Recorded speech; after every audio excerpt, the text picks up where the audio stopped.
Ibinahagi ni Filipino Q artist Rodolfo Luwat ang naging takbo ng karera niya kasama ang tinaguriang greatest pool player of all time na si Efren Bata Reyes. May ulat si Bernadette Tinoy.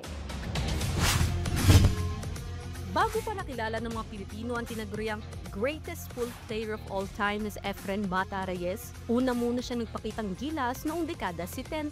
Ayon kay billiard legend Rodolfo Luwat na tubo ring Angeles City, Pampanga, nagkakilala sila ni Efren sa Maynila dahil may bilyaran ng kanyang kamag-anak sa Avenida. Dito nabuong kupunan nila para sumabak sa iba't ibang kompetisyon sa loob at labas ng bansa.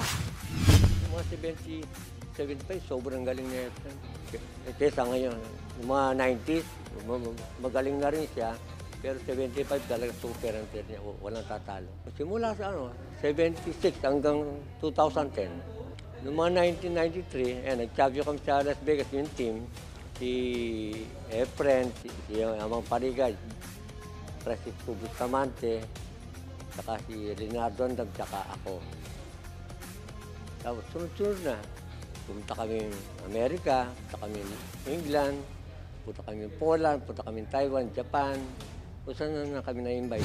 Bukod pa sa national achievements na nakamit ni Luwat, Reyes at Francisco Bustamante, naibulsa rin ni Boy Samson ng kampyonato sa 2006 WPA Asian 9-Ball Tour Taiwan Leg, 2008 Manny Villar Cup 9-Ball Open at marami pang iba. Parang may pasa namin yung nalalaman namin sa mga kabataan. Di ba? Alang alas susuloyin namin. Ibang kabataan naman, di ba? Kaya siguro nainggit sa amin yung kabataan. Sa amin, bilyar, walang matangkad, walang maliit, di ba? Pwede manalo. Bernadette Tinoy, para sa Pambansang TV, sa Bagong Pilipinas.